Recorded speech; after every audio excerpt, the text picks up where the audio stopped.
So there's, in terms of the responsibility for building trailhead, building trails where necessary, maintaining trails during construction, that's all going to be the responsibility of the declarant.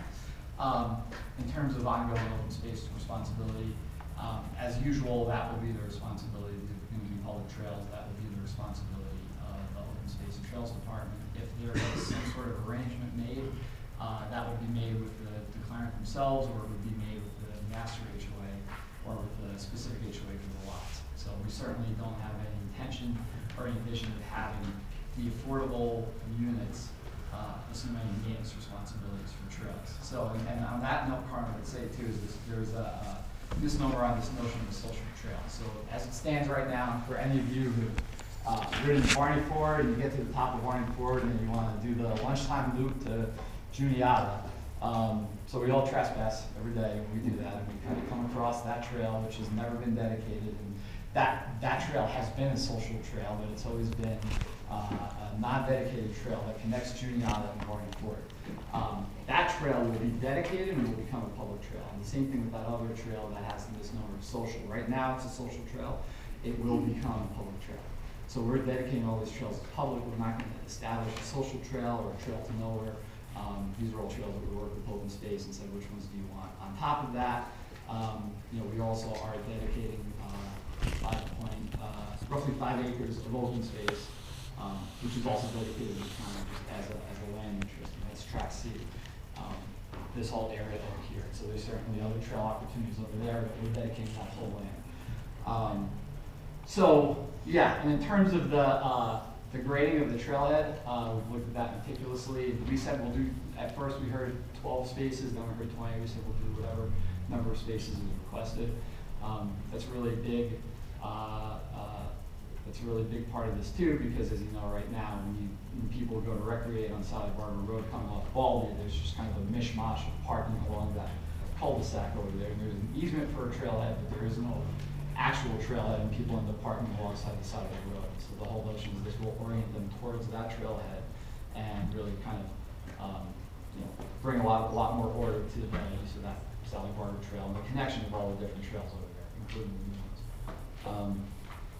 In terms of wildfire, so we understand that there's a lot of work that will be done on that site. Jay Nelson did indicate to us that he was concerned this was not a very healthy forest. We've committed to that. We actually have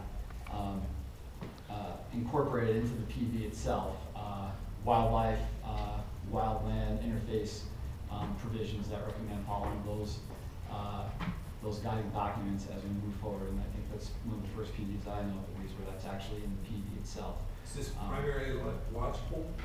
It is primarily lodgepole, and I'll let, I think probably about 20% is dead or dying lodgepole pines. A lot of it's mature lodgepole. We're trying to preserve as much as we can, but there is certainly going to be a need for wildfire management, and that's an express requirement that we have a whole wildfire management plan as part of the plaque, any plaque on the project. Now, in terms of the tree cover behind where the lots go, which serves as somewhat of a buffer. So I just want to stress that too. That buffer is 50 to 60 feet, 50 feet in the smallest area, and it certainly extends to 60 feet or beyond. On the map? Yes. The area you're referring to now? So if you come right, okay, tract D. So this tract D, and we're dedicating as open space now. This tract D, and we're also fine with designated as private open space. So I mean, that's a conversation we've had. But tract D provides a buffer for the townhomes, which are over here. And this whole area going along this whole region of the property will serve as a buffer. And we've indicated that that's a buffer that will be maintained.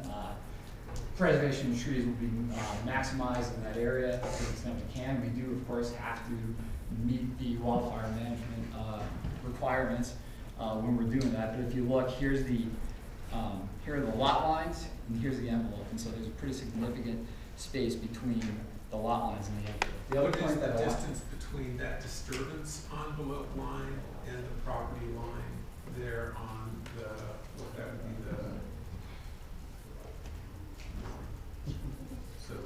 Uncle Sam's east side? What is that distance? Here? Yeah. 50. That's That's 50 feet between the edge of the disturbance envelope and the property line?